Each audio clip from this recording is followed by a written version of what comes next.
বেশ কয়েকদিন ধরে তোমরা কেউ না কেউ এই কমেন্টটা আমাকে করেই যাচ্ছ যে দিদি ভাই তোমার শাড়ি দেখাও, তোমার কত রকমের শাড়ি আছে আমরা দেখতে চাই। তো প্রথমেই বলি, তোমরা তো জানো আমি খুবই সাধারণ এক মধ্যবিত্ত পরিবারের বউ, তাই আমার কাছে কিন্তু খুব দামি দামি ভালো ভালো শাড়ি নেই। তবে আমার যা আছে, যতটুকু আছে, যেগুলো আছে সেগুলোতে কিন্তু আমি অনেক খুশি। আর তোমরা আমার এই সাধারণ শাড়িগুলো দেখতে চেয়েছো, তো চলো আমি তোমাদের দেখাই। হ্যাঁ, যে প্রথম শাড়ি, এই শাড়িটা আমার খুবই ভালো লাগে, সত্যি কালারটাও খুবই সুন্দর। তো বলো এই শাড়িটা তোমাদের কেমন লাগলো। ঠিক আছে, শাড়িটা কিন্তু আমি কিনেছিলাম আমার এক দিদির মেয়ের বিয়েতে রিসেপশনে পরার জন্য, আর এটা আমার কিন্তু নিজের পছন্দের কেনা। শাড়িটা কিন্তু পরে খুব আরাম, খুব একটা ভারী নয়। তবে ভারী না হলেও কিন্তু পরতে ইচ্ছে একটা হয় না খুব, কেন বলো তো, শাড়িটা যেহেতু পিছলো, আর ছোট বাচ্চা কোলে নিয়ে পিছলো শাড়ি পরা মানে কতটা টাফ সেটা তো তোমরা জানোই। তো এই যে এটা আরও একটা শাড়ি, যেটা আমি পুজো দেওয়ার জন্য কিনেছি। যে কোনো পুজো দিতে গেলেই আমি এই শাড়িটা পরি আর কি। আর এই শাড়িটা কিন্তু আমি পছন্দ করে কিনে আনিনি, এটা তোমাদের দাদা ভাই আমার জন্য কিনে এনে দিয়েছে পুজো দেওয়ার সময়। এক বছর যখন প্রথম এখানে এসে আমি বিপত্তারিণী পুজো করি, সেই সময় আমি বলেছিলাম তোমাদের দাদাকে যে আমার পুজো দিতে যাওয়ার জন্য একটা শাড়ি লাগবে। তো তোমাদের দাদাভাই কিন্তু এই শাড়িটা আমাকে এনে দিয়েছিল বিয়ের প্রথম বছর। শাড়িটা যেহেতু শুধু পুজো পাশার দিনেই পরা হয়, তাই কিন্তু শাড়িটা খুব যত্ন সহকারেই আছে, মানে নতুনের মতনই আছে, খুব কম ব্যবহার যেহেতু করা হয়। ওই বছরে ধরো 2-3 বার পুজো হয় আর কি, তখনই পরা হয়। তো এই যে এই গেল 2 নম্বর শাড়ি। এই 2 নম্বর শাড়িটা কেমন লাগলো অবশ্যই কিন্তু বলে যেও। তো চলো এবারে পরের শাড়িটা দেখাই। এখন যে শাড়িটা দেখাবো এই শাড়িটার কিন্তু অনেক গুরুত্ব আছে জানো। আমার যখন প্রথম বিয়ে হয়ে আসি তখন তোমাদের দাদা আমাকে এই শাড়িটা দিয়েছিল। তখন যেহেতু নতুন বউ, তাই কিন্তু লাল কালারটাই তোমাদের দাদা অর্ডার দিয়েছিল মনে হচ্ছে। তো শাড়িটা কেমন লাগছে অবশ্যই জানিও। জানি এই লাল কালার পছন্দটা অনেকেরই নয়, কিন্তু ভালো আর কি। শাড়িটা লাল আছে আর গোল্ডেন আছে, তো তাই কিন্তু কালারটা খুব ভালো ফোটে। তো এই শাড়িটা তোমাদের কেমন লাগলো অবশ্যই কিন্তু কমেন্টে জানিও। হ্যাঁ, 1 নম্বর গেল, 2 নম্বর গেল, এবারে হবে 3 নম্বর। এই শাড়িটা কিন্তু আমার ঠাকুমা দিয়েছে। প্রত্যেকটা শাড়িরই কিন্তু মেয়েদের একটা না একটা না কাহিনী থাকেই। তো এই শাড়িটা আমার ঠাকুমা আমাকে দিয়েছে। শাড়িটা পুজোতে 1 বছর দিয়েছিল। তো সত্যি আমার শাড়িটা খুবই পছন্দের, খুবই। আর রঙটা তো কোনো কথাই হবে না। তো এরকম শাড়ি জানি অনেকেরই আছে, কারণ এক সময় এটা খুবই উঠেছিল। তো বলো এরকম শাড়ি কার কার আছে। আর সব থেকে আমার এই শাড়ির পাড়টা ভালো লাগে জানো। আর এই যে একটা শাড়ি, জাস্ট ওয়াও, এই কালারটা তো আমার দারুণ। এই শাড়িটা দিয়েছিল আমার মেজো দিদিদের বাড়িতে, আমরা যখন বিয়ের পর প্রথম যাই।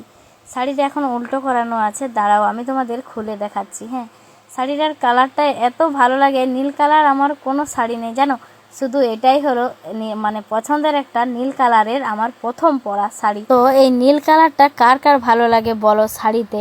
আমার তো ভীষণ ভালো লাগে, মানে নীল কালারের কোনো শাড়ি পরতে। তো বলো বন্ধুরা আমার এই শাড়িটা তোমাদের কেমন লাগলো। ঠিক আছে, তোমরা অনেক দিন ধরেই বলছো শাড়ি দেখতে চাই, শাড়ি দেখতে চাই, কিন্তু আমার সময়ই হচ্ছিল না জানো। তো বলো বন্ধুরা শাড়িগুলো আমার কেমন লাগছে। আমি জানি সবার পছন্দ হবে না, তো কারো যদি ভালো লাগে থাকে অবশ্যই কিন্তু বলে যাবে। বাচ্চাগুলো এখন ঘুমিয়েছে জানো, তাই কিন্তু আমি ভিডিও দেখার সঙ্গে সঙ্গে শাড়িগুলো পাট করে নিচ্ছি, পরে কিন্তু আমার আর হবে না গো। যে আরেকটা শাড়ি, এটা হলো লাল রঙের খুব সুন্দর একটি শাড়ি। সত্যি যে কোনো জায়গায় টুকটাক পরে যেতে মানে তাড়াহুড়ো করে খুবই সুন্দর নরম একটি শাড়ি। আর শাড়িটা কিন্তু এটা আমার মাসি দিয়েছে। এখন আমার কিন্তু সব থেকে পছন্দের শাড়ি বলতে এই শাড়িটা, মানে যতগুলো শাড়ি আছে পরে পরে মন ভরে গেছে, কিন্তু এই শাড়িটা পরে এখনও পর্যন্ত মন ভরেনি, কারণ এটা এবছরই দুর্গাপূজায় তোমাদের দাদাভাই আমাকে দিয়েছে। সত্যি শাড়িটা এত নরম হালকা, খুবই ভালো আর কি, সিল্ক হলেও কিন্তু মানে অনেক ভালো। তো শাড়িটার কালার তো আমার খুবই ভালো লাগে। চলো শাড়িটা একটু তোমাদের খুলে দেখায়, তাহলেই বুঝতে পারবে। শাড়িটার দামও কিন্তু খুব একটা বেশি নয়। তোমরা যদি জানতে চাও বলো আমাকে কমেন্ট করে, আমি কিন্তু বলে দেবো। ঠিক আছে, কিন্তু শাড়িটার মানে কম দাম হলেও এত সুন্দর যে ভাবা যায় না। দাঁড়াও তোমাদের একটু খুলে দেখায়।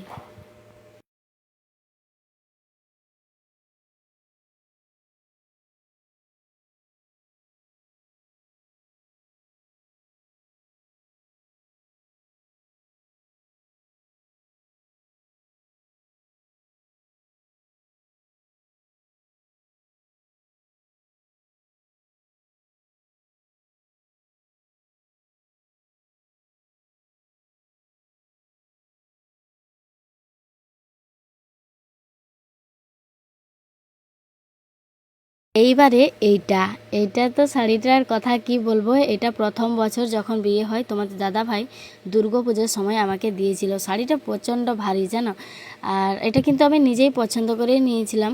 কিন্তু তখন যেহেতু সুমি শান্তিকা কেউ হয়নি, তখন পরতে ভালোই লাগতো, কিন্তু সুমি শান্তিকা হওয়ার পর এটা আর পরতেই পারি না, কারণ শাড়িটা প্রচণ্ড ভারী।